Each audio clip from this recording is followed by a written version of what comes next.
After updating or installing the newest version of OBS Studio and you get this black screen, make sure a source is added by clicking on the plus sign on the source panel to add a source. If this doesn't work,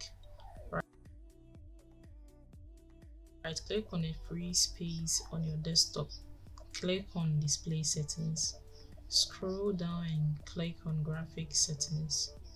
Below add an app, select desktop app. Now click on browse and go to the installation directory of OBS Studio on your drive C.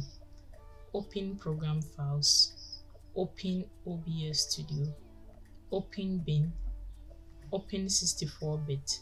Now add OBS 64.